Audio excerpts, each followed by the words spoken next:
Good evening, Excellencies, distinguished guests, esteemed panelists, ladies and gentlemen. It is an honor and a privilege to welcome you all to this critical discussion which aims to steer dialogue and action toward a more inclusive, equitable, and prosperous future for us all. My name is Sarah Anyang Agbo. I'm a professor, former commissioner at the African Union, Commissioner for Education, Science, Technology, and Innovation. So today, we start at a pivotal moment in history where the baton of G20 leadership is in the hands of developing nations for 4 consecutive years. The period until 2025 marks a shift in dialogue and a profound opportunity to spotlight the Global South's diverse needs, aspirations, and ambitions. One where every voice can find a place. In addition, after 24 years of lobbying, that is correct, we started the process in 1999, the African Union finally has a seat on the G20. I thank the Indian government for helping us push this over the finish line during your presidency last year. Excellencies, distinguished ladies and gentlemen, our gathering here resonates with a singular, powerful theme: strategic alignment. We must ensure that our global governance systems do not merely echo but resonate with the voices of all developing countries that share common priorities. Our collaborative endeavor should aim to progress on a robust foundation, elevating these shared priorities and translating the concept of strategic alignment into a tangible reality. The G20 presidencies of Indonesia, India, and now Brazil have set a precedent of inclusive agendas that reflect the diverse needs and aspirations of the global South. The decision to recognize Africa's advocacy for a seat in the G20 symbolizes a commitment to broader representation and serves as a critical step towards ensuring that the voices and concerns of African nations are directly addressed in global economic discussions. As we continue with Brazil's presidency, we anticipate further consolidation of this inclusive approach, paving the way for a G20 that is more representative of and responsive to the needs of all its member nations, particularly those in the developing world. Our focus must be on continuity and the amplification of their initiatives. We are here to ensure that these progressive policies maintain momentum but evolve to meet the ever-changing needs of our regions. It's imperative to underscore the importance of establishing a unified framework or mechanism to ensure that the voices and needs of the Global South persistently resonate on the global stage, even beyond the tenure of Global South G20 presidencies. In our discussions today, we hope to explore the pressing global needs as a concept of climate finance, green policies, digitalization, and women-led development are not just buzzwords, but the cornerstones of a transformative global agenda led by new voices and fresh perspectives that will walk the talk and go beyond rhetoric. Today's conversation must transcend dialogue and delve into actionable strategies for partnering with multilateral development banks, international government organizations, and the private sector. These collaborations are the keystones for unlocking new financial avenues and resources essential for the development of the Global South. Here with me, we have diverse people from diverse worlds who are going to speak and enlighten us and give us better insights into the topic of today. With this said, I would like to invite Her Excellency Minister Dilami, the Deputy Minister of International Relations and Cooperation of South Africa, to deliver the keynote remarks and share her insights with all of us. Please, could we give her a round of applause? Thank you. Thank you very much, Program Director, Excellencies, Honorable Ministers, ladies and gentlemen. I wish to begin by expressing my sincere gratitude to the government and the people of India for the warm hospitality accorded to me and my delegation, and for the excellent arrangement made for our stay in New Delhi. As always, it is a privilege to visit India, a nation with which South Africa share a strong historical bond. I wish to thank the Observer Research for inviting me to participate in the Raisina Dialogue 2024, a critical forum for the exchanges of ideas and reflection on innovative solutions to increasingly complex global challenges. The world is experiencing much upheaval, and it is incumbent upon us as leaders to respond speedily and impactfully to those problems in a manner that will safeguard the interest and aspiration of the developing world, and particularly the Global South. Excellencies, in 2025, South Africa will host the G20 Summit, a seminar moment for South Africa, the African continent, and all developing countries. South Africa considers the G20 an important vehicle for advancing the aspiration of developing countries, and particularly African development priorities. South Africa therefore believes that the focus of the G20 should be global economic governance as opposed to political and peace and security. We are also vocal advocates of the need to reform the global governance system, and particularly the global financial architect. While the calls for more rapid and fundamental reform have, in recent years, grown louder, and debate must advance towards tangible outcomes.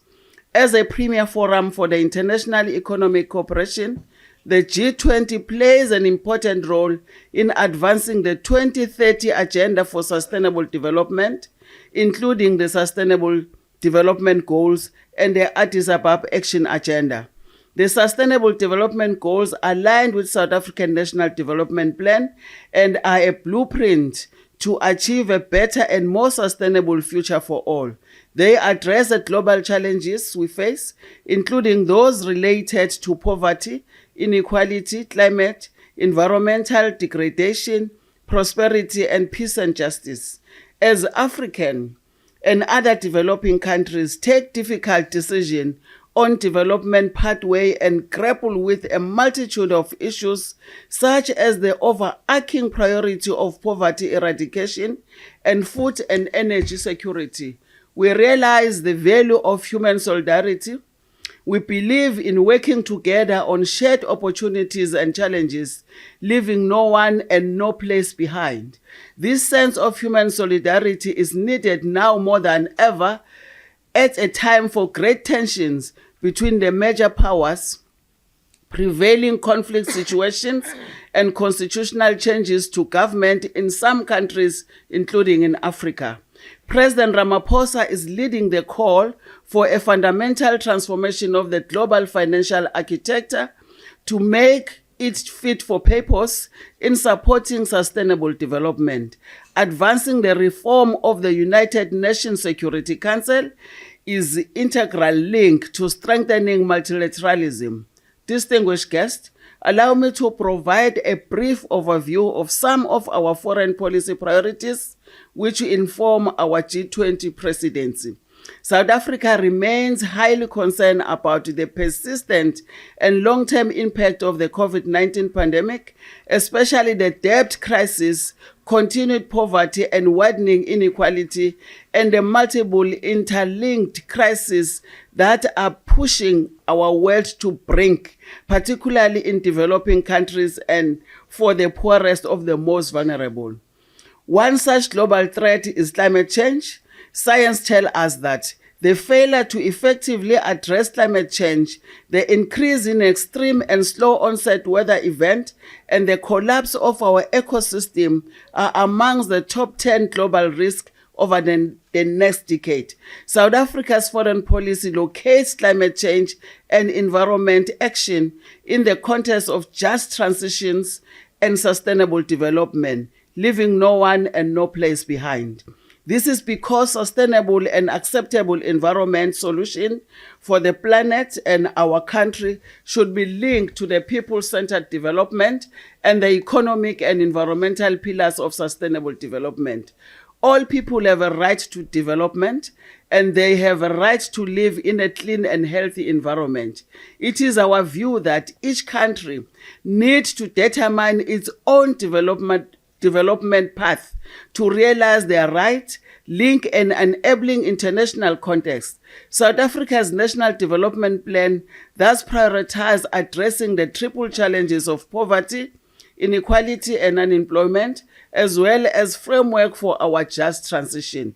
In this regard, South Africa emphasizes the importance of the creation of a conducive international environment to support the national benchmark for poverty eradication, including true free trade and less protectionism, especially the emerging green protectionism in the form of a unilateral, extraterritorial, and coercive and trade-distorting measures under the pretext of climate action, such as the EU Carbon Board Adjustment Mechanism.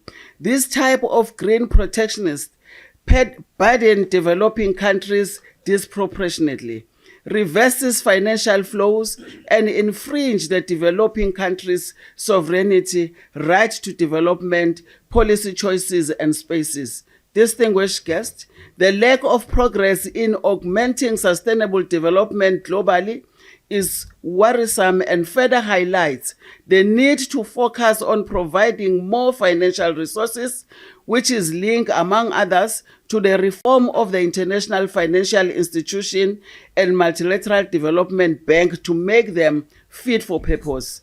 There is also a need to realize dedicated financial resources to implement international agreements, inter alia the Multilateral Environmental Agreement and the Climate Change Convention as its Paris Agreement, which include how the just transition pathway selected by countries based on their national circumstances are supported to mitigate the negative impact it could have on developing countries' economies. Furthermore, the need is dire to scale up and accelerate concrete, innovative, transformative, accessible, and ambitious financing resources and the means of implementations, including the fulfillment of ODA and climate finance commitment, as well as support for the transfer of technology and capacity building. Distinguished guests, South Africa supported the construction of more concise, frequent, and policy-relevant work by the G20 on the sustainable development, especially given that the world has passed the halfway mark of the critical decades of the implementation of the UN 2030 agenda. South Africa will therefore seek to build on the trilateral cooperation mechanism that will be established under Brazil presidency of the G20 to build new partnership for the advancement of the 2030 agenda. During its tenure as president of the G20, South Africa will work to ensure that the achievement of sustainable development goals remain at the center of the international financing discussions, that long outstanding commitments are met, and that new at-scale, affordable and accessible funding are mobilized to support sustainable development.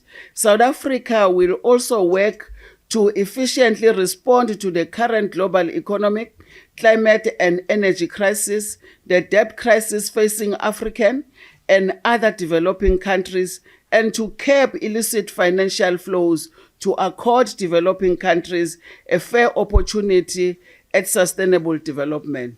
South Africa's president of the G20 will further endeavor to continue highlighting the needs, aspirations, and ambition of developing countries, as will serve as a platform for engagement on issues that are critical to the countries of the Global South, and in particular the African continent. In this regard, South Africa will work in close partnership with the African Union to advance the priority of the African Union Agenda 2063 to shape decisions and contribute to the contemporary global debate. I look forward to this interaction, to the proposal of actionable priorities for the period of South African presidency of the G20. I thank you. Thank you very much. Thank you very much, Excellency, for those insightful and inspiring opening remarks. And as you rightly mentioned, tonight we are focusing on strategic alignment among developing countries of the Global South, building upon the legacies of the past G20 presidencies and exploring the critical needs of the Global South. Significantly, we want to appreciate the insight you also gave us on the vision of South Africa come 2025. Now, as we transition to the first part of our discussion, I want to welcome the distinguished panelists here. So we have with us tonight His Excellency Muktesh Padeshi, who is the Special Secretary, G20 Secretariat India, and Secretary, Ministry of External Affairs. We also have with us Dr. Said Abbas Ahmed, advisor to the former AU chair, President Azali Assoumani, who just handed over to the president of Mauritania, and founder of the Pan-African think tank, Thinking Africa. I also have here His Excellency Ambassador Dino Pati Jalal, who is the head Foreign Policy Community of Indonesia and former Indonesian ambassador to the US. Professor Anna Katharina Honich from the German Institute of Development, founder of Think 20, T20. And Dr. Fabio Vera Soares, Director of International Studies, Institute for Applied Economic Research. Please, a round of applause for these distinguished panelists. I want to start with you, Your Excellency, Muktesh Padeshi. And the first question I want to ask is, what innovative approaches do you suggest for fostering collaborations between the G20, the African Union, and multilateral development banks, international governmental organizations that are influenced by G7, and private funds to create new financing mechanisms for development initiatives in the Global South? And if you have the time, the second question, India has been championing the cause of digital innovations through DPIs. How can the subsequent presidencies, including Brazil, South Africa, and beyond, build these innovations further across sectors? 4 minutes, sir. Thank you. As representing the past immediate presidency of the G20, allow me a few minutes. How did India make it possible to have a South-first approach?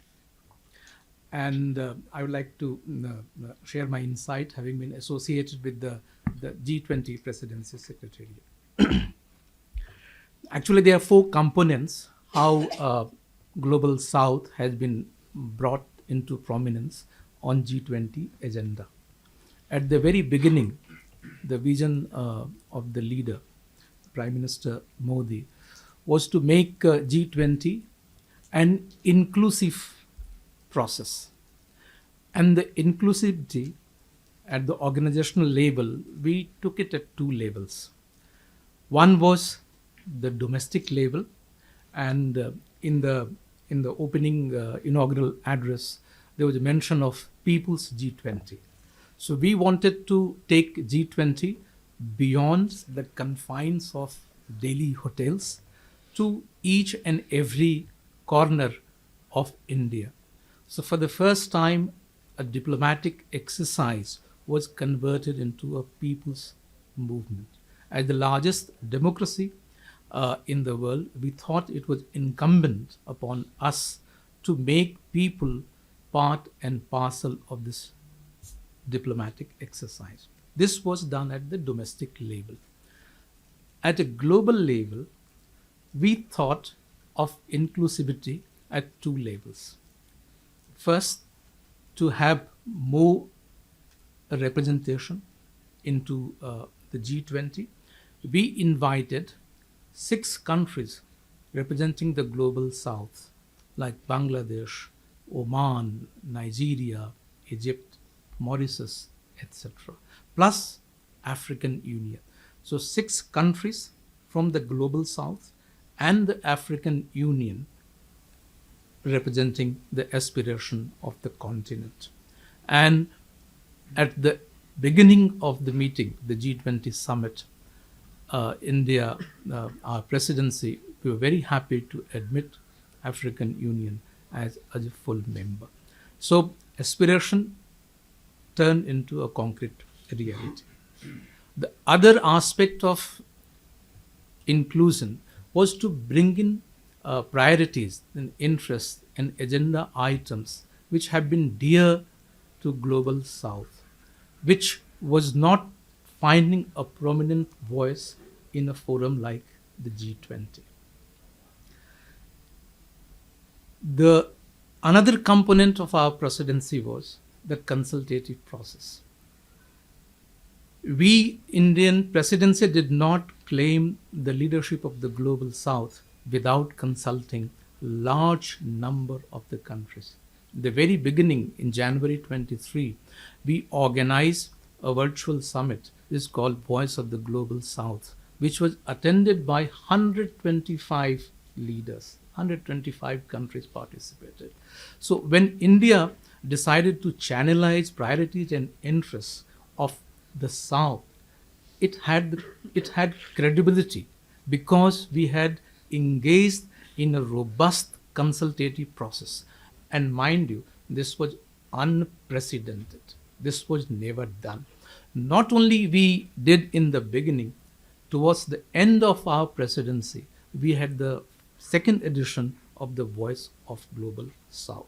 So the points I'm making is that Indian presidency took it upon itself to have a wider consultation of the countries of the global south and international organization so that it becomes a credible voice of the global south. The third component of our global south approach was the outcomes, and the daily declaration is full of outcomes. But throughout the outcome document, the notion was development first, and that's why there was a focus once again on sustainable development goals. During the Indonesian presidency, there was a lot of focus on the health-related issues. We were grappling with those issues. But by the time we took over, we had that advantage of refocusing on sustainable development goals. And finally, it should not be one-off. We are very fortunate that in 20-year history of the G20 presidency, 4 consecutive presidencies are coming from the global south. From 26, once again, the next round will be led by the United States and the journey will continue.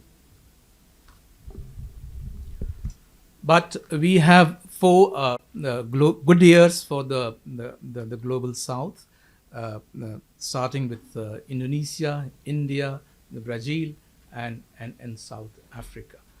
So we get an opportunity in the G20 process that the marginal voice has become a prominent voice. So that's why today's deliberations are important. Whatever Indian presidency had to do, we have done. We have passed on to the Brazil, and very happy that some of the ideas which emanated from our daily declaration have been taken on board. And today, when we heard from Excellency Minister from South Africa, those things are going to be on the agenda for the 2 years before the United States once again takes over presidency in 26. Let me respond on the digital public infrastructure. Well, in terms of international financial institutions, we took the lead in setting up an expert group on strengthening of international MBDs, and it's called strengthening of international financial institutions, or I'm not sure about the formal name. They have presented their reports, 2-volume reports, and Brazil has assured to take some of the recommendations on the strengthening of the multilateral development banks on agenda. For instance, the capacity in augmenting the capital outlay, raising funds through multiple channels. All those recommendations will be taken on board, and discussions will carry forward during this year. There are a lot of focus on digital public infrastructure during our presidency. Before our presidency, there was no common understanding of digital public goods. We were able to create some understanding around the digital public infrastructure. The whole idea is the platforms which were created by the governments are cheaper ways of creating financial inclusion and access of information for the public. One example I would give: recently I was in Dubai for a meeting on migration, and we were discussing issues relating to remittance costs.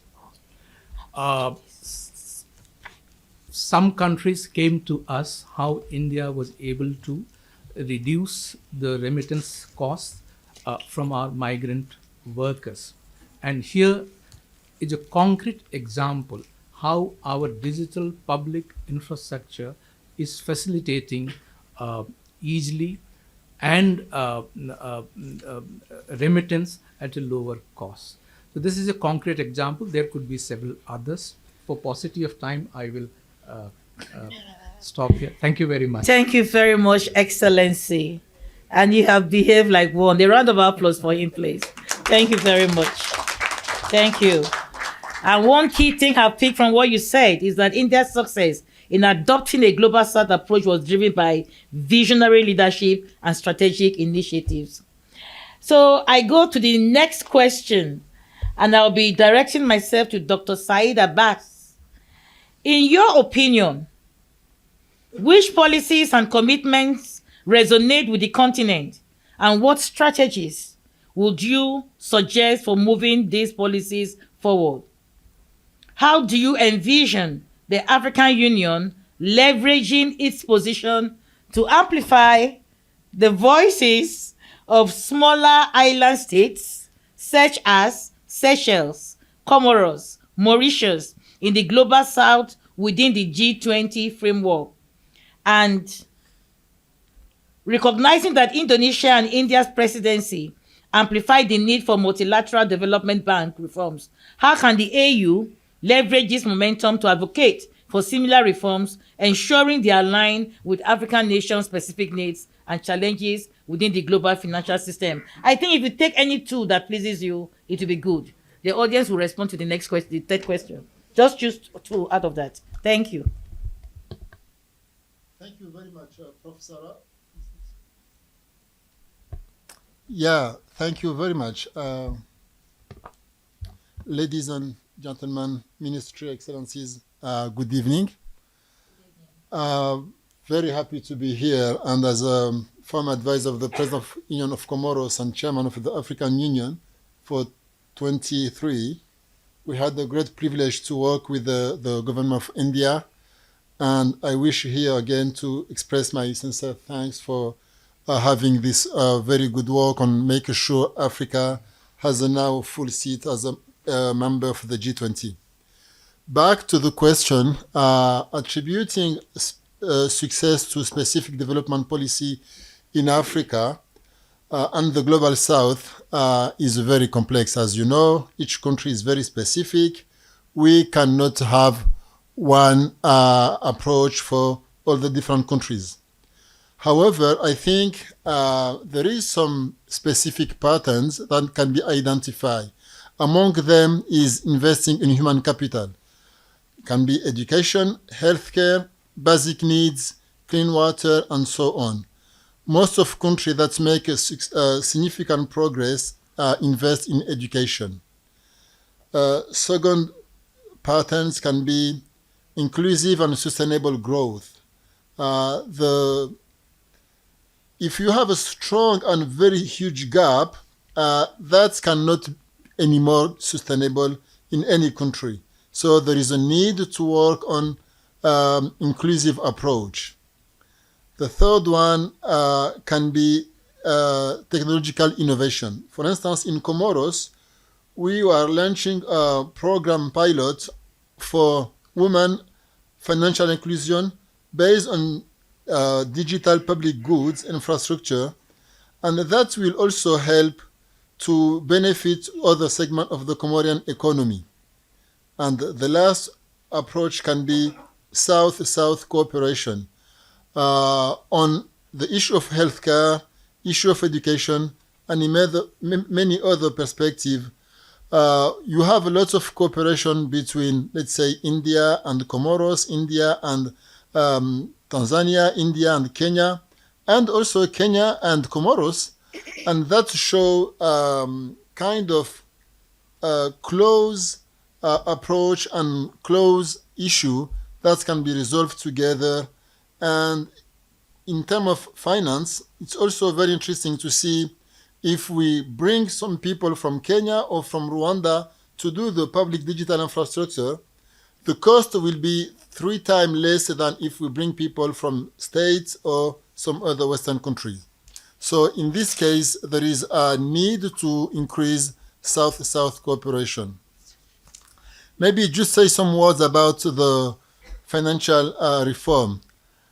The current system is based on huge and unfair injustice. It's not sustainable anymore. If you take one country, any African country, in the same situation with any other country, if we get a loan, the rate for African country will be double in the same situation. And this is based on the fact that the financial system itself is unfair. If we go to the, for instance, DTS, in French, the droit de tirage spéciaux. In this case, Germany itself has the right to take the same amount as the whole African continent. That's not sustainable. It's not fair. So there is a need to work seriously on the current system to make sure we get the same rate for the same amount of the money, and we get the same rate because, by the way, we are talking about car with a battery. We don't use any more fuel, but the cobalt is still in Africa. So there is a need to rethink the system itself and change it, make it more sustainable for everybody. I think I can stop here for now, and we can come back later on the conversation. Thank you very much. Thank you very much, and thank you for the insights you've given us. And you specifically mentioned that one of the patterns you've seen is investing in education, and that resonates with the AU theme of the year, educating an African fit for the 21st century. I move from there to His Excellency Ambassador Dino Pati Jalal.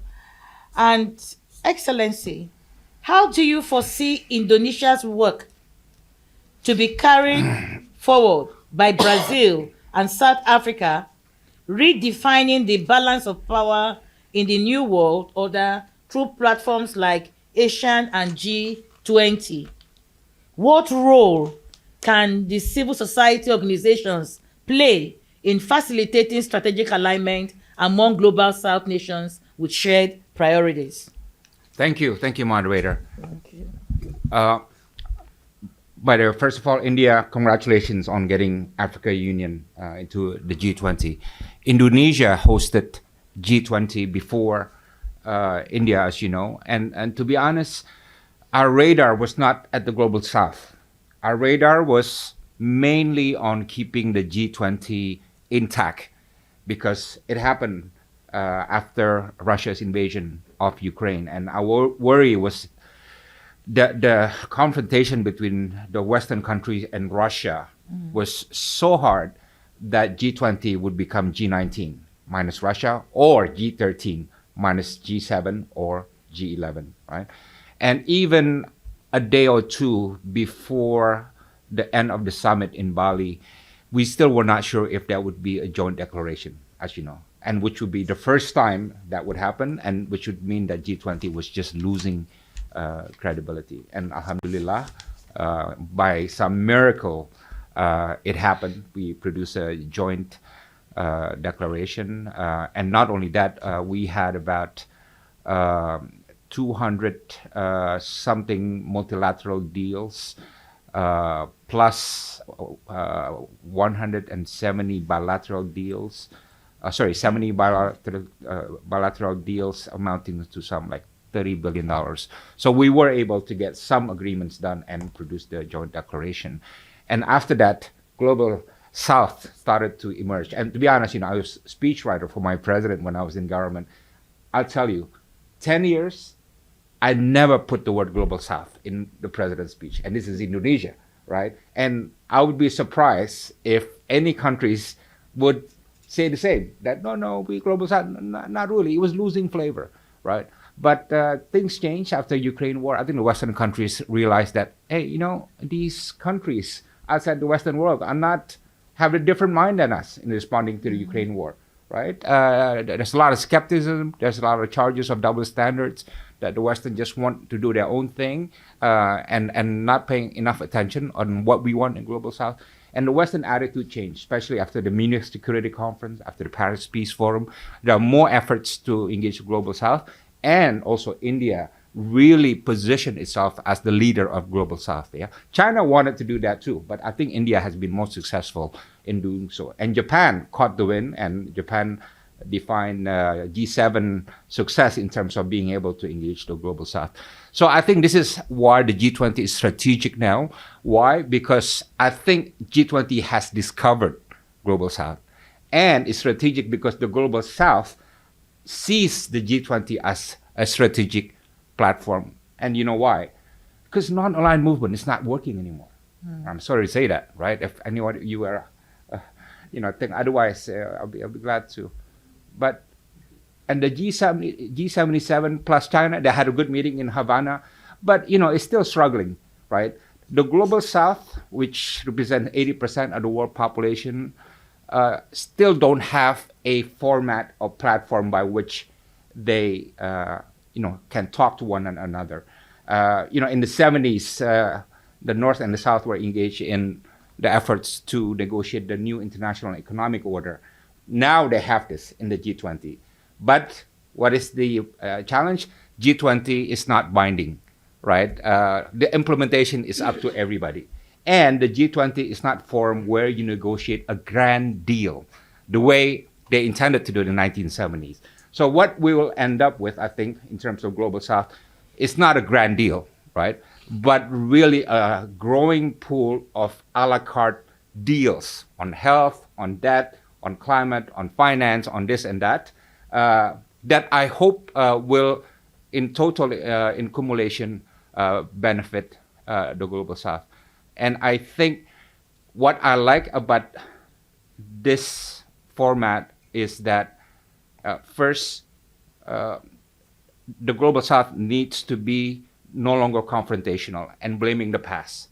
These things about colonialism, you colonize us, and that's gone.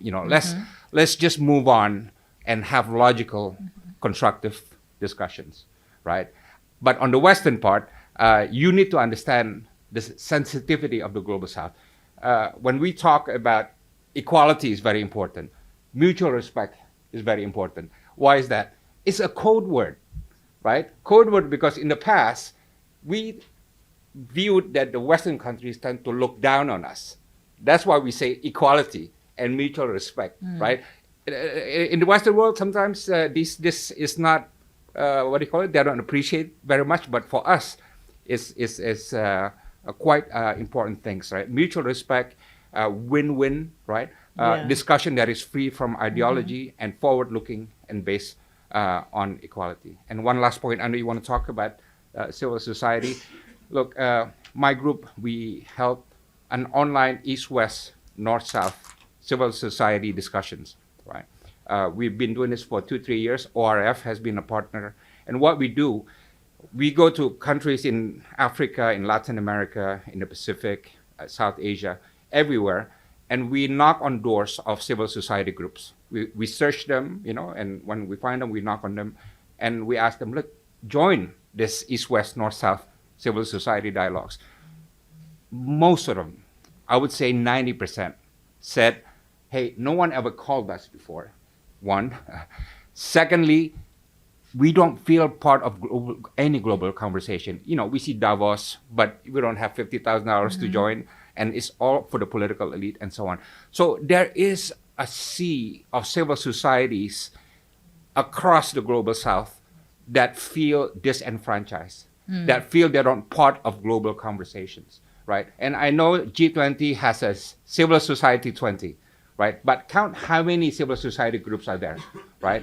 And we need to be honest in saying that they don't really represent the sea of civil society groups throughout the global South, much of which are inward-looking, much of it are not connected to one another, let alone to the outside world, and much of them don't feel they're part of global conversations. I think that is our big homework, getting the G20 and the global South process to go down to the grassroots and engage more civil society groups, which is not happening yet.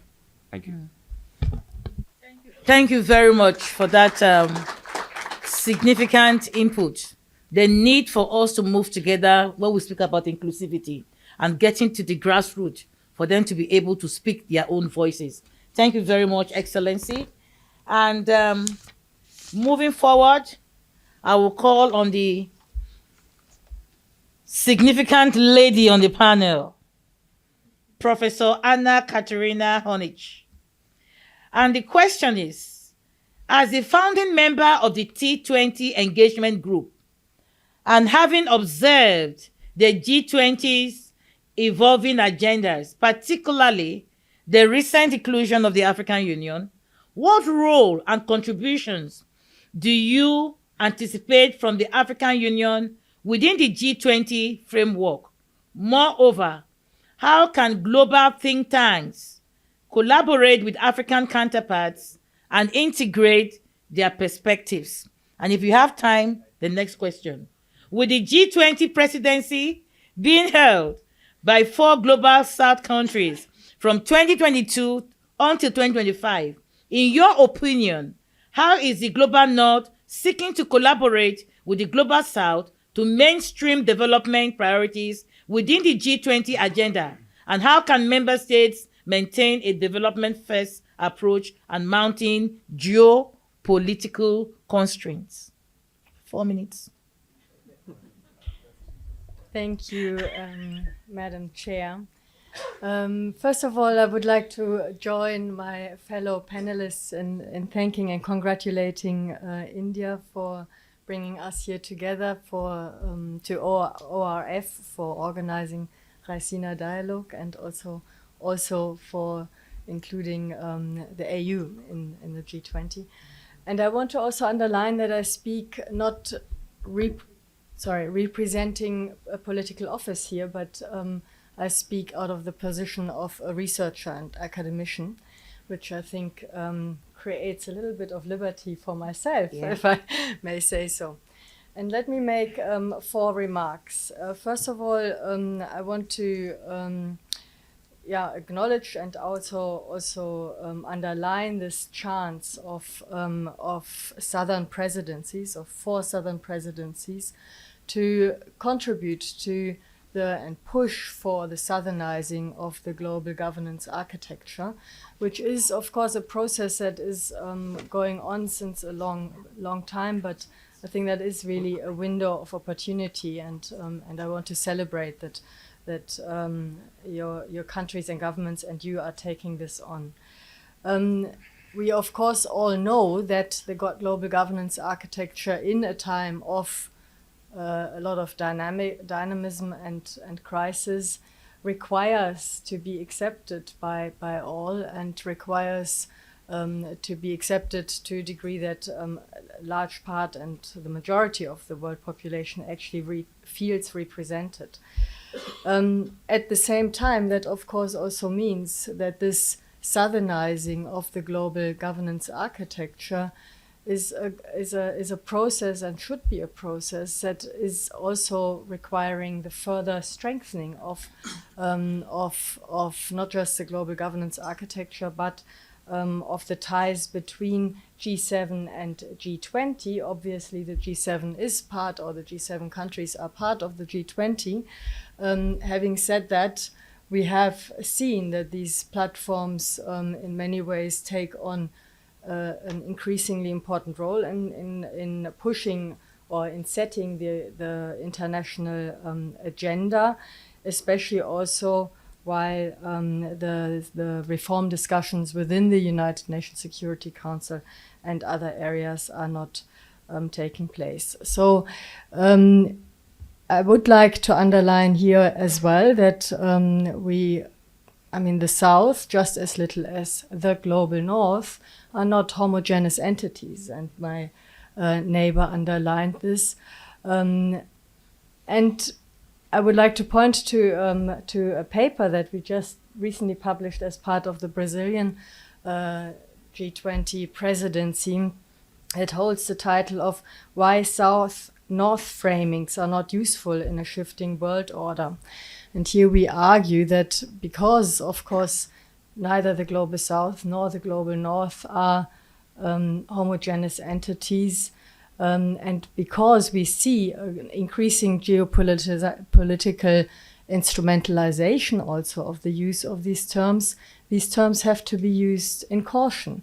Yeah, and we have to, of course, every time reflect when are they used in order to underline difference that has to be heard, difference that should be underlined in order, as you mentioned, Excellency, to have the marginalized be heard, yeah?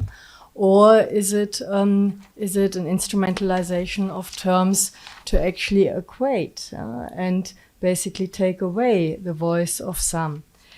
Let me come to my third point, and here reflect on one of your questions, Madam Chair.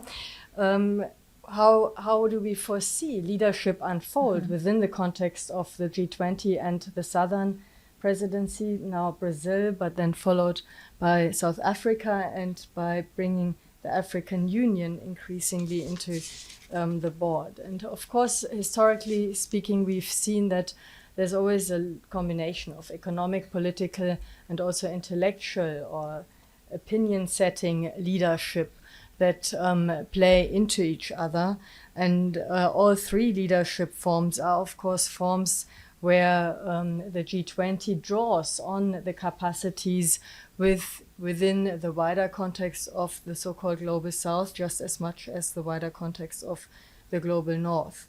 Now, the African Union is a member and is challenged in coordinating with its own member states what should be represented within and also then carried together with South Africa, of course, into the G20 context. That will be an ambitious project to watch, and my neighbor here spoke on that already. But it is becoming more and more clear now. The G20 is not only a global governance platform where the Global South basically pushes for the important reforms on the IFI level, on the level of the United Nations Security Council, but also creates a platform where, for instance, the preparing discussions for an additional or an extension or a new joint agenda on the level of the post-2030 agenda is then to be prepared. And I very much hope and call also on well, the Brazilian presidency is probably still too early, but the South African presidency to then use also this platform together with the AU's presence to here invest, and in a time where violence and war has again been basically discovered as an instrument of international relations, to build and invest into a joint agenda setting for sustainable futures. Thank you. Thank you very much. A round of applause for the lady. Thank you. And last but not the least, I call on Dr. Fabio Veras Soares. And the question is, how can Brazil leverage its unique position in the G20 to influence global governance, especially in promoting policies that resonate with the diverse needs of the global South in areas like economic reforms, gender equality, health, and climate change, among others? And with the AU now being a part of G20, how do you envision Brazil working in tandem with AU to incorporate the needs and priorities of African nations and make G20 more accessible and inclusive? Thank you very much. Good evening to everybody. And many thanks to ORF and for the invitation for Brazil to be represented in this dialogue, and especially on this discussion that is so important for us as we are as we have the presence of the G20. I'm saying we as a country because I don't have a delegation to speak on the name of the Sherpa of the Ministry of Foreign Affairs and the coordinators of the Sherpa track on the Ministry of Finance. So I'm mostly talking here as a think tank, as a director of international studies of a think tank. So I am a little bit like Ana Catarina. The only difference is that I'm a government-based think tank. Okay. So having said that, the way that Brazil has to influence is basically through the agenda setting. I think that's a little bit how Indonesia, and it was very clear from the ambassador, has played, and also the way that India has played with the 7 priorities that India has set out. So Brazil has a fewer number of priorities, let's say presidential priorities. So the first one being, as you know, a priority quite linked to the figure of the president. That's the fight against hunger and poverty. The second one being the energy transitions and sustainable development. And here under its 3 pillars, the economic, the social, and the environmental. The third one is quite related to the speech of our ambassador from South Africa, when she said the importance of the governance, of the reform of the international financial architecture. So it's basically the reform of the international governance that Brazil has put as its the priority. The issues that you have raised, I think it's pretty clear that the dialogue, they are related to these priorities, and Brazil also wants to continue the process of taking the priorities that India put on the table. If it's not clearly stated in the presidential ones, they are all visible in the different working groups and initiatives of the Sherpa and the finance track. I would say, for example, the fact that the women empowerment that used to be just an initiative, or more or less of an engagement group as well, and now has become an official working group with a clear agenda. So it came to state the priorities related to gender. The other aspect related to climate, it's pretty clear Brazil has established 2 task forces. So they are meant to work during the Brazil presidency and have just clear recommendations come out of them. One is related to the first priority, the task force against hunger and poverty, and the second one related to the mobilization to fight climate change. So there are clear 2 priorities set out with clear outcomes that should come out from this process. As for the engagement with the African Union, it's important to say that President Lula attended the African Union meeting last weekend. So, and there he could state clear the Brazilian priorities and try to find ways, particularly through the bilateral meetings, to engage the African Union, but also other African countries in discussing their priorities. I would highlight points that, of course, our colleagues from Africa are in a much better position to say, but I think that the whole issue of that and clear the inequalities in the way countries are treated around that is something that is going to be prioritized by Brazil in the finance track. And I would say here, the credit rating agencies and the opacity of the way they do the ranking, the way they make this difference on the risk. And the fact that actually the risk of default should be put on there makes it difficult for us to understand the whole difficulty to make the common framework to function. There is, of course, more actors now on the table, but apparently it should be clear that the interest rate was higher because this risk was implicit. So the restructuring is not a default. It's something that actually should happen in an organized way. And that's one of the priorities that I think that Brazil, as it's not a debt or a creditor country, can help balance within the finance track in the G20. Also, the issue of taxation, it's another one that's it's very close to the heart of our African colleagues, and Brazil will try to find some balance on this huge debate that we are foreseeing, going through a UN resolution and also the work that the OECD has done. So, as a forum for cooperation and dialogue, we hope that we can put forward some propositions that some experts that have been commissioned by the G20 working groups have put on the table, but also, and now I'm going to take about our work as T20, as think tanks, also the think tanks as an engagement group of the T20 have put on the table for the past, I would say, since 2012, but on these issues mostly since 2017 during the presidency of Germany. Thank you. A round of applause, please. Thank you very much. Now that we have heard from our panelists, we move to the second phase, and I understand that in the next 8 minutes, dinner will be served. So I'm encouraging everyone in the room to participate, but I don't know if we're going to speak for 30 seconds or 1 minute each. So please share your reflections on the topic, ask questions for our panelists, and ask questions to your fellow participants in the room. If you have a contribution to make, please raise your hand, and then you introduce yourself briefly. And then we are also asking that you keep your interventions very short. Yes, sir. Thank you for giving me the floor. I am Christopher Kutayar, the Permanent Secretary for Foreign Affairs, European Affairs and Trade in Malta. I come from a small island state located in the heart of the Mediterranean. We are full members of the European Union.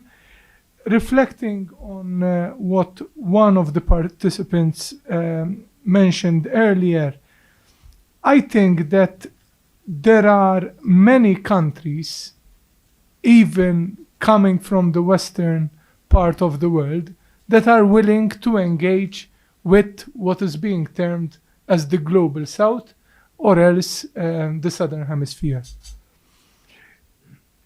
I think that more than emphasizing on what kind of narrative there shouldn't be, or else what kind of engagement we ought to have, I think that there should be more clarity about the kind of engagement that we are to have together.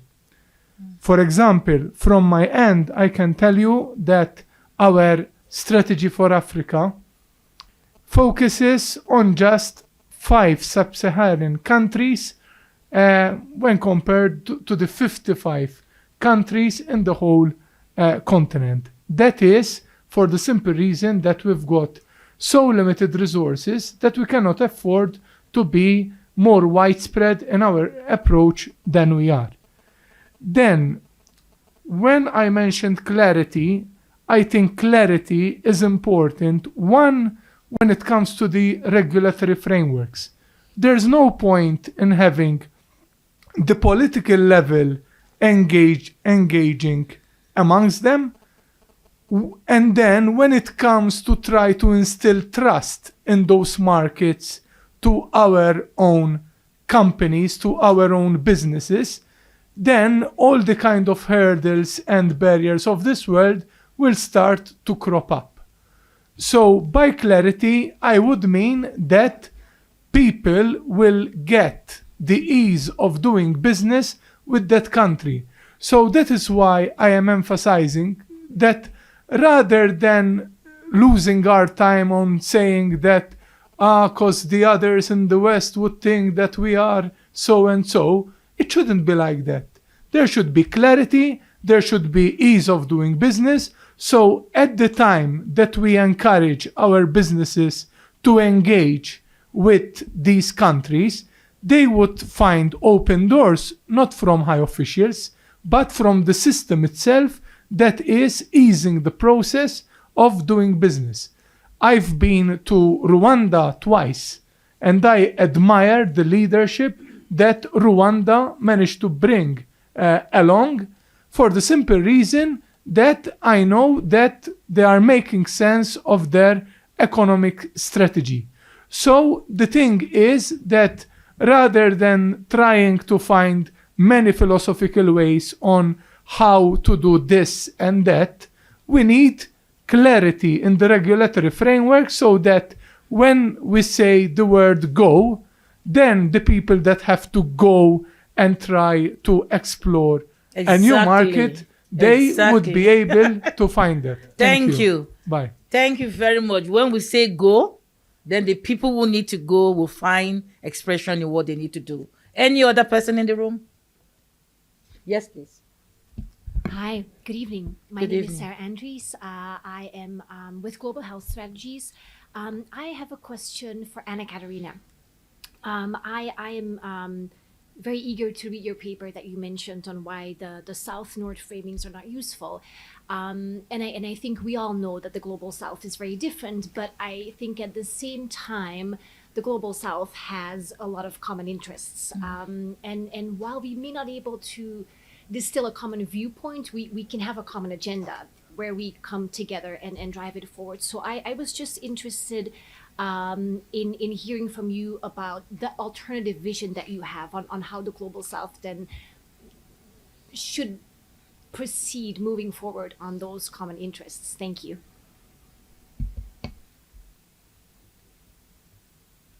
Yeah. Okay.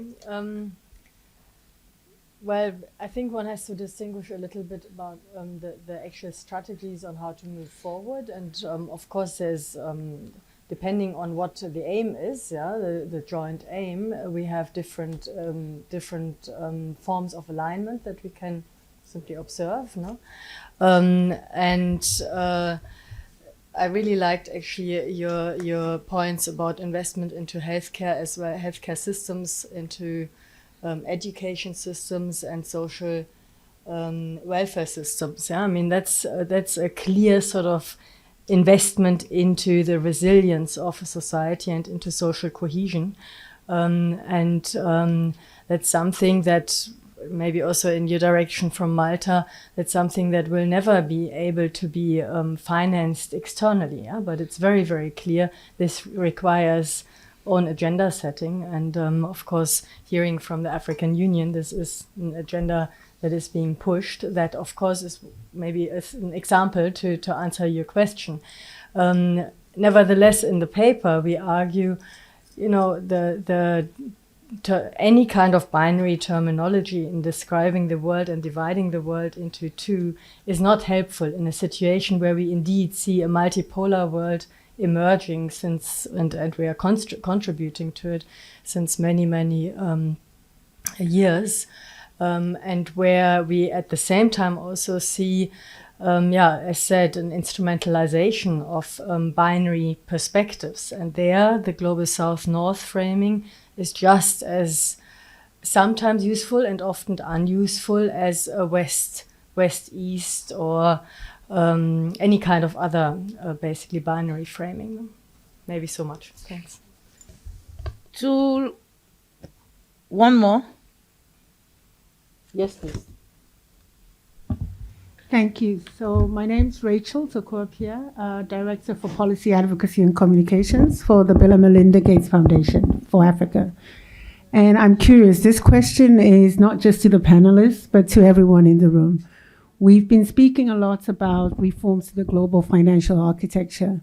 Just given the current situation on the African continent, with many countries at risk of defaulting on debts, what are your thoughts on what can be put in place relatively quickly to address the situation? There are many pressing needs on the ground.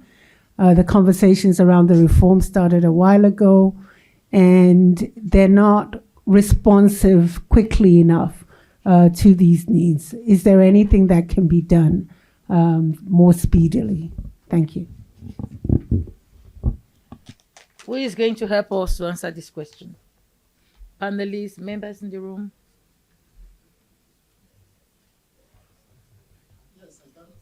I think one thing we can do is, many African countries, we have a huge debt.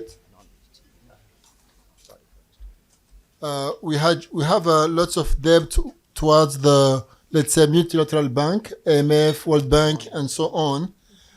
Can we enabling low and middle income countries to shift this debt to specific aspects like healthcare, education, and so it can be debt for healthcare or debt for education, and that will be very useful and very quickly to change the dynamics. Thank you. Thank you very much. I guess now that the food is on the table, we are distracted. And what I want to say now is that I want to sincerely... Is there anybody who wants to say something? Okay then. So thank you all for your valuable contributions and engaging discussions. Your insights have added depth and richness to exploring this crucial topic.